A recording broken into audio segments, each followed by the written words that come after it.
So that means that I can pretty much guarantee I can go through your bathroom and there will be something I've worked on. So I don't want anyone thinking that we've got some brilliant success in our background that we just have never told you about. No, it was a total failure, but we learned a great deal. I cannot tell you how many sort of awful moments we have had as a company. We've been running out of money, deals that you thought were going to happen that collapsed at the last moment, products that you were completely invested in that you thought were going to be huge that flopped totally. There's also the good thing that you're just tired. You're only human. You can't do everything. You've got a life. You've got a child and a partner and a house and, you can't do everything. Famously, we got thrown out of our shared working office because we hired their barman to be an account manager for us. And they were so annoyed with us that they kicked us out of the office. Welcome to the iGaming Leader podcast, where we uncover the human side of some of the most inspirational leaders in our industry.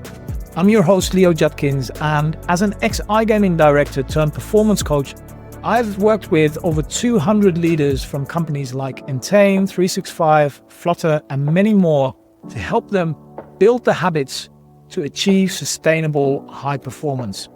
In these episodes, we share exactly what it takes for you to achieve the same. So with that being said, let's dive in. Welcome to the iGaming Leader. Today, I'm joined by Helen Walton, and I'm super excited to talk to you today, Helen, because I've spoken to you, to Paul, and I know quite a few things about G Games now, but you have such an interesting backstory. So, I've been super excited to talk to you. First of all, welcome to the iGaming Leader. Thank you. It's lovely to be here. Great way to spend an afternoon.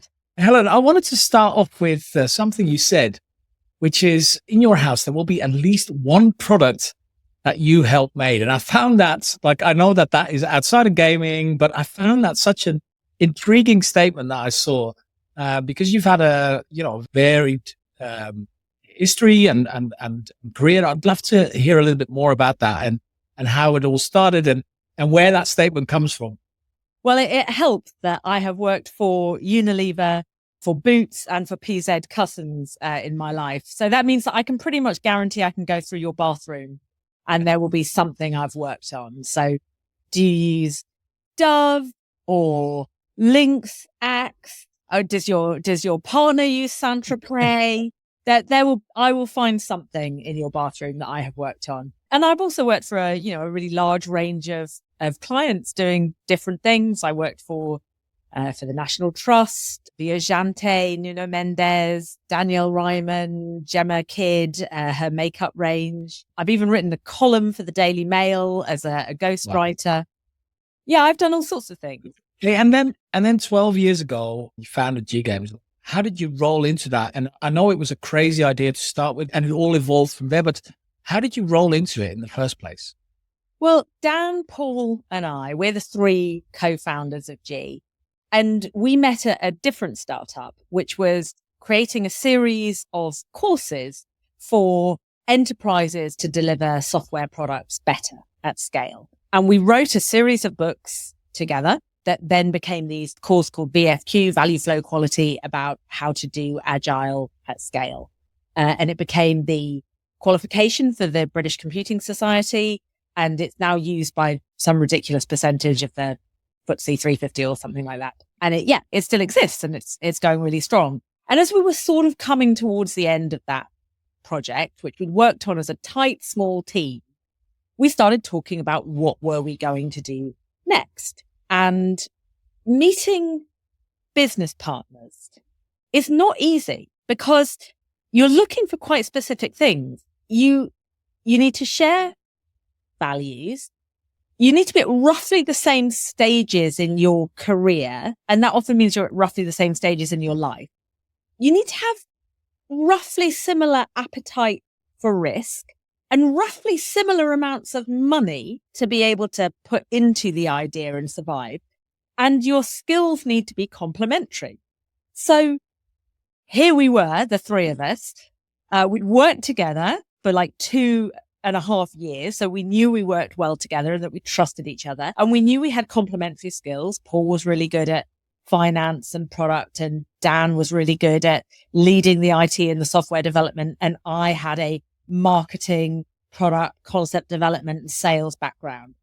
So it is not that usual. Complementary skills, roughly the same age and life experience. And so when we said, and we kind of all said it together, why don't we build another company together? That was what we knew first. We knew we were going to do something together. Before we knew what it was, we didn't start with some brilliant idea. We started by going, this is our chance to be entrepreneurs at scale together. What are we going to do? Yeah. That was how it went. And how did that then get to gaming, Helen? Because you've got a very different product anyway, but how did you get to gaming as the outcome of that business? Well, at the time, we were particularly struck by TV game shows continued to be massive business, despite the fact that you might have thought that they were dated and they were going out of fashion as the rise of kind of online gaming and mobile gaming was happening. You might think that TV game shows going out of business, but we noticed that no, they were actually picking up, and that some insane number of people were watching £1 million drop. And while they were doing it, were playing on second screen as they watched. Now, a quirk of UK entertainment licensing meant that TV companies couldn't monetize in the most obvious way, which is getting people to pay to take part in order to win a share of a prize, because that's called gambling. So we went, some kind of massive multiplayer event with real money prizes played out online seems like a really good idea to us. We're going to do that. I look back, I think we were insanely naive, but probably if we'd known more, we wouldn't have dared do it. We'd have known all the objections and all the problems. And listen, we failed totally. So I don't want anyone, thinking that we've got some brilliant success in our background that we just have never told you about. No, it was a total failure. But we learned a great deal. We were, I think, at the wrong time. We weren't well connected enough because, there is a company out there doing massive online real money game shows. They're called Evolution. They've done pretty damn well out of it. And there's a whole bunch of other people that are delivering their own versions of those. We were just the, scrappy trio of idiots who didn't know anything about the gambling industry and who thought we could do it first. We were wrong. But along the way, we have succeeded in, building a studio that delivers a range of games, some more innovative, others less innovative. And we are still working on our dream. It's a different dream. We're still working on multiplayer, though. That remains the big concept that G is working on today. And we're still really excited about it. What were some of the things that you found most surprising, perhaps, or fascinating about moving into gaming? It's such a different industry from what you had done before. So I'd love to hear a little bit about what surprised you the most. It felt like quite an old-fashioned, small industry to me. So I don't think I've ever worked anywhere before where sort of everyone knows everyone. And the idea that everyone just goes from place to place to place to place, that was fairly new to me. Even working in FMCG and beauty, where people talk about that, they laugh about it. Oh, you went from this company to this company, but not in the same way. And also the fact that physical trade shows were such a big thing, that sales happened to such an enormous degree through relationships. All of that felt different, felt weird. Still feels a little bit weird, to be honest. Yeah. But outside of the industry, people don't really get it, right? Especially the trade show, conference type of stuff. And how's that gone for you over time? Has your approach changed there? And what are some of the things that worked well for you, didn't work well for you as you've gone through those 12 years, specifically around events and around networking?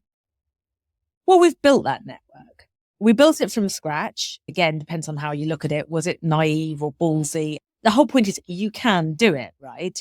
But we made our journey a lot longer and arguably harder by not having any network at the beginning, by not knowing people who would invest, by not knowing customers, by having to build that from scratch. We did gain attention through being outsiders and through doing things a little bit differently, whether we were coming up with gimmicks and stunts at events. I still get people coming up to me asking about, oh, you were the woman who put those guys in stilettos, right? And I thought, You were the person that had those grannies going around. So, stunts and gimmicks, because we were outsiders, that worked. We still have a slightly irreverent approach to doing business and to advertising. You won't find us doing the kind of typical sponsorships or the typical ways of marketing.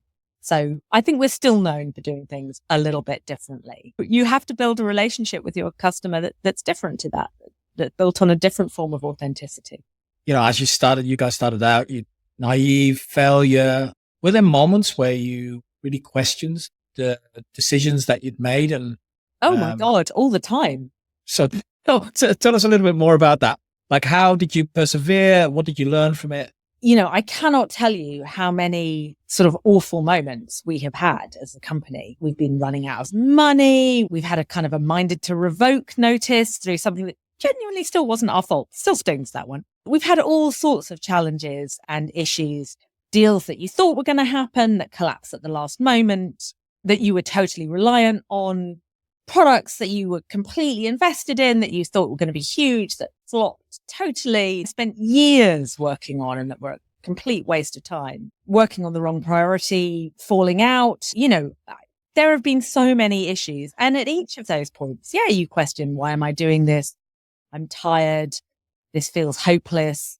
Oh, we're never going to get anywhere. Nothing's going to be delivered. But something keeps you going. Of course, the answer that everyone wants you to say, the answer that sounds like a really good narrative is, oh, you keep going because of your team or because of you still believe in the vision. And of course, there's some of that, but there's also just being bloody minded and stubborn and going, I refuse to give up. I'm going to show those bastards. Or sunk cost fallacy. Never underestimate sunk cost fallacy. You've given so much to the business, you can't bear for it not to be worth it. It may be wrong, but it does keep you going through the hard times. That sunk cost fallacy. I always love that, right? Because that is so true also in what you just described. You have projects that you've put years into, and at some point you've got to decide to pull the plug because it's just hopeless. It's not going to go anywhere. And that stings a lot. I think it happens to all of us. So how have you stayed sane throughout the years with all those difficult decisions and difficult moments that you're talking about here? I mean, some would argue whether I've managed to stay sane at all. That's I knew you were going to say perfectly acceptable. I would say this is life, right? It's not just work. Yeah. Just anyone who's a parent would also say, how do you stay sane through all the dreadful bits that go on with raising children? But there's always something. Just when you're at your most exasperated, there's also something lovely. And the same is true of running a business. You're at your most exhausted and fed up and everything feels awful. But then you hear something lovely from a team member or from a customer that keeps you going, or you're absolutely sick of your team and you're arguing with one another and you feel like you're misaligned on your values, but you get a breakthrough in a product and you think it's all going to be worth it, or a deal comes in and you realize that it is going to work out. You have little moments that keep you going, even when everything's terrible. And just when you think everything is perfect, there's a little moment that brings you down to earth. On the flip side of that, what have been some of the highs that you've experienced throughout those 12 years? What are some of your proudest moments, big or small? What did they look like? First time we persuaded, this sounds tiny. It is tiny, but the first 2 people we persuaded to join us as our employees, I mean, that was massive. They were so brave. We had sod all funding. We had just what we put in and some consulting and freelance gigs that we kept going for the first year. That was all we had. And 2 people believed in us enough to go, yeah, okay, we're going to give up our nice paying jobs and join you for less money to help you fulfill this vision. It's easy actually, as you get established, that you get a bit used to the idea that you're paying people a decent wage and that they have expectations of you and you have expectations of them. But I guess I never quite forget those first early employees where we were all taking the most enormous shared risk together. And you feel incredibly committed to those people forever after because of what they did in taking that leap of faith with you. So that was an enormous high. First product going live. Oh my God, this is so ridiculous. It's so many years ago, but we did this social game, a Facebook game. And the first time somebody bought one of our like big packages on that game. Paul, I can still remember Paul ringing me up going, someone's bought this. And like, here we are today with like millions going through in wages, every day. And you don't even think about it. I think it was like 50 quid. We're so overexcited. And then, even now, so we're doing this big new multiplayer product and it looks fantastic. And every time we have a play test, I'm just so happy to see how much further it's come on and to see people enjoying it. When I see a customer playing it, getting so involved that they're going, die, as they like smash the screen, you're like, yeah, okay, this is great. The first time somebody signed the contract for it, every time actually someone signs a contract, I'm really excited because I just go, yeah, this is going to deliver. It's going to be worth it. Yeah, love it. Paul was telling me how people just in kind of the sales presentation, just play the game rather than doing the pitch deck, right? Yeah.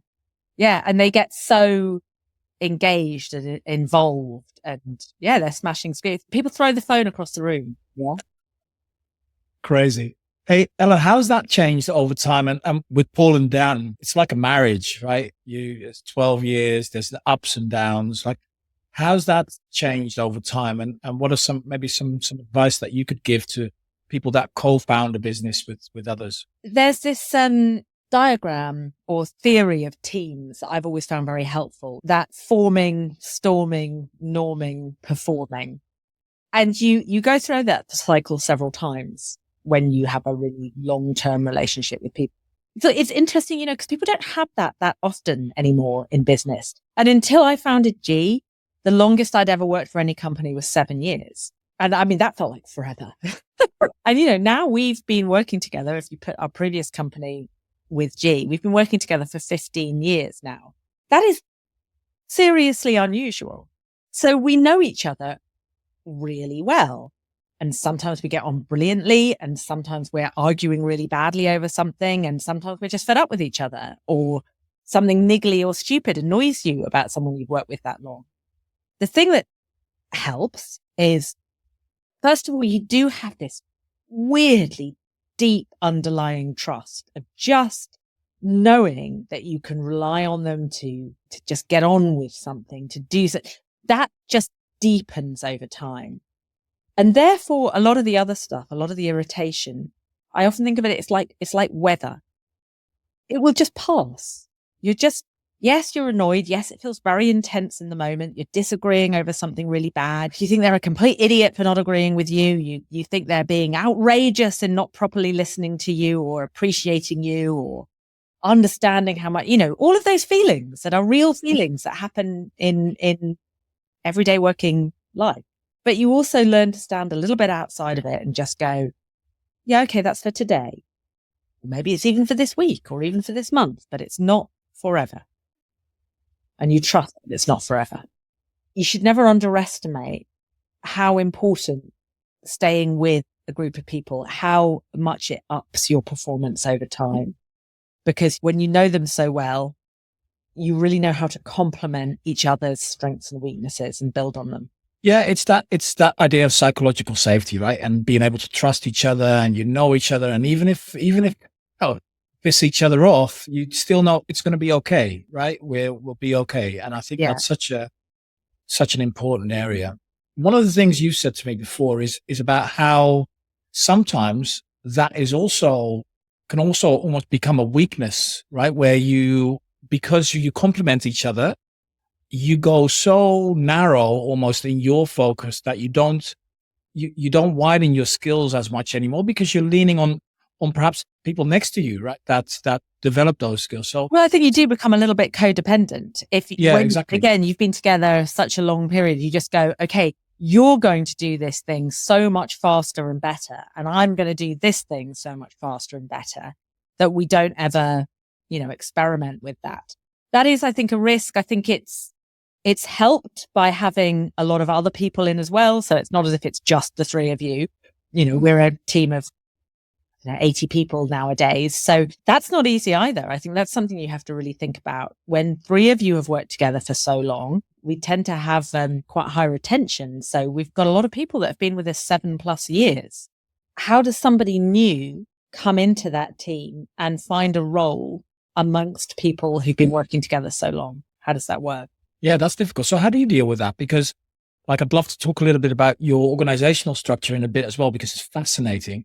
But before we do, when you've had people that have been there for so long and know the ins and outs of the business, ins and outs of you, how do you onboard new people and make sure that they also feel that they're part of that bigger thing that you want them to be part of? We do a lot of the basics that you'd expect us to do. So we run quite an in-depth onboarding with each new person who joins that covers all the basic stuff, but also talks a great deal about the ethos of the company and shows how the ethos of the company works through the various different tools and the various different processes that we have, so that we try and, map everything to our values. We make sure everyone has a buddy that they work with, and we tell people very clearly it's their responsibility to ask for feedback and to ask for how they are doing. And we have some kind of formalization around that, but not really that much. Although all of that is true and all of that happens, the honest answer is, I don't know that we are always brilliant at it. I would say we have really high retention, but I would also say we probably have a reasonable failure rate as well, where we fail to onboard people properly, where they go, this is not the environment for me. I don't find this liberating and exciting and filled with autonomy. I find it scary and isolating, and I don't know how to find my place. I think that's true too. And I can only say that I passionately believe personally, everyone you bring on because you think they're good. They want to do their best. They have nothing but their, the best motivation to be doing things well. And if both of you go, this isn't working out, you try and find them a role or something that works better for them within the organization. And we've had quite a few successes with that, actually. So we've had people who joined in one capacity and who have ended up doing something totally different that they've been much better at. Amnon joined us as a product owner, a product manager. And it wasn't for him. He wasn't enjoying it. It wasn't particularly good for him. He became a sales manager, and he was the best sales manager I think I've ever met. He's a fantastic sales manager. And eventually he felt that he needed to spread his wings beyond G. What could I say except, you're going to be absolutely fantastic wherever you go. Anyone is going to be really lucky to have you. And he's gone on to greater heights in his career and will go on to far greater heights, I have no doubt. And I still harbor a hope that one day he'll come back, because again, it's back to any relationship, right? That if something's not working, it's normally not the person, it's normally the circumstances. And you just have to, if you can't for some reason change the circumstances, maybe you can't pay them enough, maybe you can't give them something particular they want. Okay, you just have to acknowledge it's not working right now, but maybe it'll work differently at another time. And you do your best to help them, to support them, to find the place that they're going to be really happy. And it will help as well. Of course. And the thing is that you can't filter everything out during an interview process anyway, right? I mean, you can do so many interviews, but is it a cultural fit? All the small, tedious things that might happen in an organization might not necessarily be for that person. Might be just the wrong tools that you're using or something, that annoys them. I don't know, whatever it is. And you can't filter all of that out beforehand. And what do interviews tell you anyway, really? Yeah. Paul and I actually completely agree on this. We always say there are 2 things that we are looking for, pretty much 2 things only. So the first is, can you learn, and can you demonstrate that you learn quickly? And then the second thing is, do you work hard? And if you do those 2 things, then almost nothing else matters. Because if you haven't done something before, if you don't have a skill, well, you're going to work hard to learn and get better at it. Great. So we're very uninterested normally about, do you have the exact experience in the past? Have you done the exact same thing before? We definitely believe an interview is often about figuring out if you want to take a chance on somebody. If you go, I believe you could be great. And a lot of what the role is going to be is about trying to make sure that you've got everything you need in order for you to become great, because you're going to do the learning and the hard work that will get you there. That's why we're big believers in sometimes you take people on in one role and they end up in a completely different one, or you build the role around the person. That too. Yeah, I love that. I love also the approach on autonomy, taking responsibility for your own actions and just being your own person. And if it's a good fit from a personal perspective, then all the skills they will happen, right? You can build them, you can help them develop. You will build them, you will get them, you will go develop them. You will find, just like in our crazy way, we built a network from scratch without knowing anybody in the gambling industry. Not saying it was the fastest thing, but it's entirely possible and doable. Yeah. I think sometimes when people hear about the way G structures itself, that we have a pretty flat structure, that we don't really have formal reporting lines. People sometimes kind of think that we must be all fuzzy and warm and delightful and hippie. And I don't think we are. I think we're pretty tough, actually, because, we're big believers in dissent. It's not all, let's all agree on everything. No, it's let's ensure people have the freedom to disagree, to say, I won't work on that. I'm going to work on this. I believe this is more valuable. To have those arguments openly, to keep bringing up the argument, to share the information, to make sure people have access to really good information so that they can make those decisions, to make sure meetings are open so that people can be involved and can speak up. Things like being responsible for asking for feedback yourself. There's no, oh no, your mentor is going to check in with you and check how you are. We're like, you're an adult, you're responsible for your own career. If you are concerned that maybe people don't think you're doing well, you should be asking, do you think I'm doing a good job? Do you think I'm contributing value to the company? Those can be uncomfortable questions to ask, but they're really important. And we would say they're your responsibility. So, again, one of my pet hatreds is someone saying, well, I didn't know that. Nobody told me. Well, did you know there was some information that you needed? Why didn't you ask for it then? Why didn't you go find it out? Because nobody in our company is trying to hide it from you. There's no secret discussion group. If there's something you don't know, you need to go find it out. And of course, the things you don't know. Sure. But where there are, whole areas where you go, that's funny. I've heard nothing about this project or the priority. Well, why haven't you joined the prioritization call? Why aren't you checking that board? I'm just saying obviously there's a mix of two-way communication, but on the whole, we believe in putting quite a lot of responsibility on individuals as well as giving them quite a lot of freedom. No, I love it, Helen, because I think with lots of people, there's a serious lack of ownership and own responsibility, right? And even from a stress management perspective, I think it's so disempowering when you lay blame with everything else but yourself. But when you actually start taking control of your own actions and start taking responsibility for, okay, what can I do about this situation rather than management or rather than the government or rather than whatever it is, it allows you to feel in charge again, and it will help you get out of whatever that stress is that you're experiencing. And I think it's the most frustrating thing there is when it's no longer in your control and you feel absolutely helpless. But a lot of people are actually in that mindset where they feel everybody else and everyone else should be telling me what to do. Whereas actually it's you that should be doing it. But the problem with it is that it's uncomfortable because you will make decisions with not all of the information and you will probably make mistakes as well. And that's okay. Yes. It being okay to make mistakes and to stand up and admit when you've made a mistake and to say when you're wrong. That's a really important part. I've never understood either why it is that people don't realize it's much more disarming when you say, yeah, I got that wrong. I'm sorry, guys. It almost instantly stops people being cross with you. It is much better to take ownership. But of course you have to model that behavior. You have your own mistakes and that mistakes can happen. But, if you're making the same mistake on the fourth time, that might be exactly the kind of thing that you reflect on and go, well, why am I making these mistakes? Is it because I hate that thing or I don't care about that thing and therefore I shouldn't be doing it? And if that means I shouldn't be doing this entire job, maybe that's the right answer.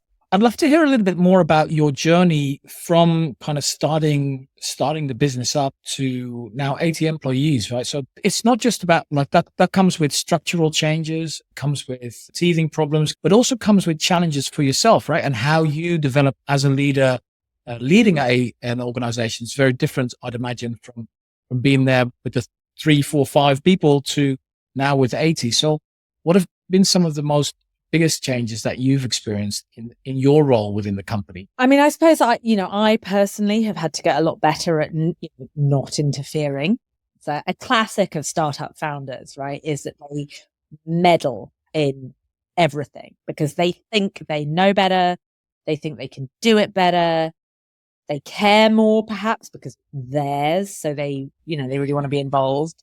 Yeah, I am not claiming to be immune from that. You have to let other people take ownership and control and make mistakes and get better and grow beyond what you could do.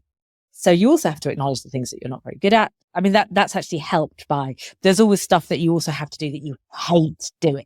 Just as it's quite difficult to let go of control over things that you passionately care about, that's balanced by the fact that it's great to let go of things that you were always a bit shit at and you always hate doing. I mean, God, there's a whole bunch of stuff that I can't wait until I can let go of that as well. I'm still stuck doing. But how did you deal with that, Helen? Because I think that's actually the hardest bit, the hardest part for founders is because you are so deeply involved, not just in the vision, but in the actual operational bits of it. You understand everything better than somebody that's comes in new, right? And maybe their skill set is more advanced in certain areas. You understand the detail far better. And so that makes it super difficult to let go of stuff, right? Because you see things and your fingers will just start burning, right? You'll just go, I can fix this, Yeah. Then you become the crutch as well. And yes, yeah. And the bottleneck. So did you have a moment where you realized that you were doing that? I will just say that this is one of the benefits of there being 3 of you as 3 co-founders. Yeah. You get very good at pointing out to each other the times that you are becoming a bottleneck or meddling or interfering. Now, I'm not saying that's always easy, but that's one of the things Paul, Dan and I do to each other. You've become a bottleneck on this. You need to stop. You need to delegate that. And then also, you just get pushback from your employee. You reflect. So you have some moments of self-reflection where you go, am I doing that thing I just criticized Paul for doing? And there's somebody who's been working with you for a certain amount of time and you can feel their frustration over something, whether they express it or you're just sensing it. And you recognize that part of their development is to take something on, is to go further with something, and that you need to support them in that or just let them do it because that's part of them choosing to stay with you. Yeah. And there's also, again, so a little bit like we were saying, things that are like sunk cost fallacy can be a good thing. There's also the good thing that you're just tired. You're only human. You can't do everything. You've got a life. You've got a child and a partner and a house and, you can't do everything. So some things have to let go. And there is actually nothing worse than when you let something slip yourself. You're too busy. You're trying to do too much. You let something drop. You're embarrassed by that. It feels shit. Okay, that's a really good sign. You need to be delegating more stuff to other people. Yeah, it's always better to have something done at 80% of your quality than having it not done at all because you didn't have time, right? So it's always better to delegate it. And one of the big things that we always talk about in our mastermind is understanding what you no longer do, right? We talk about not do lists rather than to-do lists. And, they're almost like the rabbit holes that trap you every time that you go down into and you can't find yourself coming out of. And when you start doing that, the problem is that employees start getting really disengaged as well because you're constantly meddling, like you said. Yeah. Or they come and check stuff with you that they don't need to check with you. That's another really good sign, actually. If someone's checking stuff with you, is it because they're genuinely asking for your creative input to make something better and they're talking through their thinking? That's totally fine. Or are they checking something that is already the right answer because they're worried that you're going to interfere? Yeah, you can almost become somebody's crutch by doing that all the time. Yeah. Hey, if you're a VP, a director, founder, or executive in iGaming, and you want to achieve sustainable high performance without sacrificing your personal life or your well-being, then the iGaming Leader Mastermind might be your kind of thing. It is a highly vetted community in which we work together with other iGaming leaders in the industry to achieve that sustainable high performance.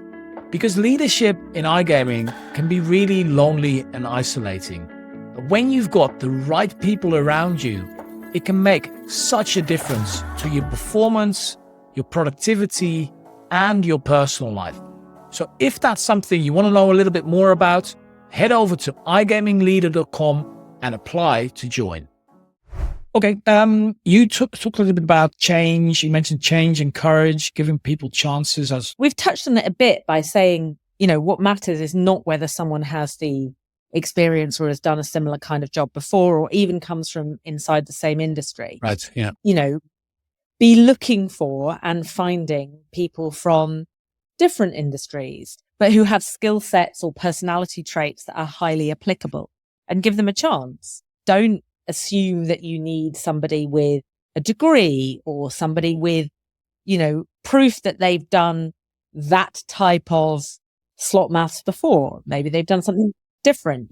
I would argue that we are quite good actually at looking from outside industry, perhaps from necessity. We couldn't match salaries, but also for a genuine ideological belief that that's a good way to bring in fresh thinking and give individuals chances. Famously, we got thrown out of our shared working office because we hired their barman to be an account manager for us. And they were so annoyed with us for having stolen their fabulously wonderful barman that they kicked us out of the office. So, we were like, he's great. He's fantastic at customer service. He's really clever. He's really personable. And he wants to change industry. Why would we not give him a chance? I think so many companies are just too isolated on only hiring inside of industry. And it really I think diversity is just such an important topic in general, right? Well beyond kind of male versus female. Just in general, you need to diversify your team to have diversified thinking. And I think it's a massive opportunity that most businesses just, pass out on, and it makes no sense in my head. Well, I think it is often about safety, right? You don't want to make a mistake when you're recruiting someone, and you don't want to be blamed for having recruited the wrong person, as opposed to going, we're going to take a chance on someone and the risk is more on their side. And we should then make a decision much faster about whether we are working well together or not. So you have more riskier hires, but you have more honest conversations earlier. That makes a lot of sense. Honesty, integrity, personal accountability. I love all of it. And so for somebody that is growing quickly in their role, is progressing really fast in their career, but maybe feeling that they're hitting a bit of a ceiling, what's one piece of advice that you could give them? What's the thing that you've seen in others that inspired you the most? I think the danger in our industry in particular is that when you feel that happening, in most companies, you need to move jobs. You need to actively move to a different company in order to be seen differently, in order to get a new role. One of the things we try to do is that because we don't have levels or, promotions in that traditional sense, what we try to do is just go, you have more responsibility, more, if you're an account manager, more higher value customers, do more things on your own, take on more challenges. You decide to improve this process, just go do it. And as a direct result of the value that you can be seen to be contributing to the company, a percentage of that value should come back to you in a pay rise. How is the company, and we often talk about pay rises, we say, how is the company doing? And how much are you, the individual, contributing to that? Obviously, if the company's not making any money, there is no money for pay rises, no matter how brilliant you are. The company's doing brilliantly, but you are not perceived and cannot demonstrate that a great deal of that value or any of that value is due to you. Well, you're not going to get above whatever the standard raise is that is being given out. that's the kind of the golden ideal. I'm not saying we always 100% do it, but that is definitely how we try to work. You know why I think that's also really important, Helen? I'd love to hear your take on this, is because I think the reason why a lot of people disengage from jobs when they no longer engage, they no longer feel that they just basically hate their job. They turn up and leave. I think that often happens because you don't see the value that you're bringing to the wider picture. You know what I'm saying? Like that they don't necessarily see how their work contributes to the overall. I think you often feel blocked. Yeah. So when I think about the kind of the worst, the most frustrated I've been in a job, it's not just because I felt like, oh, I'm not sure if I'm a valuable part of the experience. I felt like my bosses were actively blocking me from delivering what I knew to be valuable for the company. When I wanted the freedom to run a marketing campaign or a sales campaign that I knew would make a difference, it was too difficult to do, or, it couldn't get done on time, or a launch couldn't happen, or there was always something in the way. And not because of trade-offs, which happen in every company, where you're prioritizing between different things, but just because internal kind of pettifogging rules halted value contributions. So I think the absolute worst is when you feel not just that are you really valuable or not, but you're actually stopped from delivering the value you want to deliver. I love that you're saying that, because I think that happens a lot. I know it happens a lot, and I know a lot of listeners will probably experience it as well. So what would you recommend for people feeling that they are in that situation, specifically people that are high achievers and I feel that perhaps, by their manager, even by the person is kind of signing off the stuff, things are just not progressing? So you see, I want to give the cheap, easy answer, which is instantly leave and start up your own company. And also I think actually, by the way, I think there is nothing more valuable than working as an entrepreneur to give you a really good idea of the other side of the coin, of just how painful those trade-offs sometimes are and how invisible they sometimes can be to other people. So that's very good, because having got that side of it, you're going to be a lot more sympathetic in the future to people saying no to you. But the key thing really, is that the more information you have, so the more you understand the deep trade-offs that exist within a company, the more likely you are to make sure that the things that you want to do deliver the true value that the company needs right now. So it may be that you've got a brilliant idea that's going to make the company loads of money, but for some reason you're being blocked from doing it. And it could be as simple as there's a cash flow crisis and your company is not very good at being honest with you and saying, therefore, you can't spend this money to make this money. So a lot of companies aren't good at sharing that kind of information because they're scared of what employees might do with it. We don't act that way, but I know a lot of companies do. Trying to understand what are the levers and the trade-offs that the company is facing, but also that the individual manager, boss, whoever it is that feels like they're blocking you, what they are facing, that will help you get something done. I think I was quite late on in my career, actually, before I really understood the power of making my boss look good. And I think a lot of people don't learn that. For me, it was because I think I'd grown up in quite a kind of an adversarial, academic environment where you got high grades by just winning arguments. That was what you did. And I think I carried that slightly adversarial, I'm right, into my early career.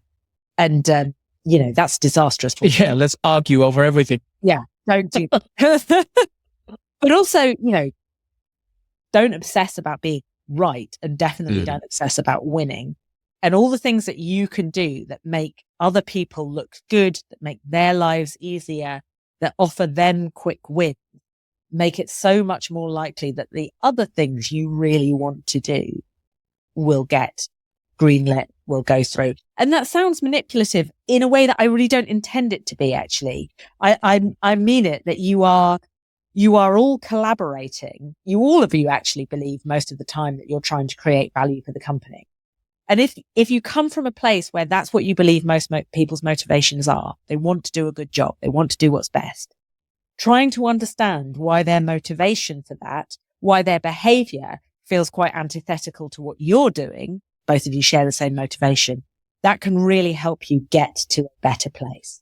So if you're blocking me from making loads of money from the company, it's because there's something else that is truly important to you that I'm not understanding.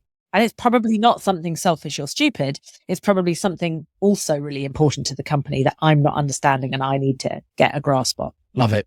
Helen, thank you so much for today's podcast. Really enjoyed talking to you. You've been fantastic. Oh, thank you. It's lovely to chat to you, Leo. Thank you for joining me on the iGaming Leader podcast. If you enjoyed today's episode, head over to igamingleader.com for more conversations and insights. Don't forget to subscribe to this podcast. I'm your host, Leo Judkins, and I hope to see you next week.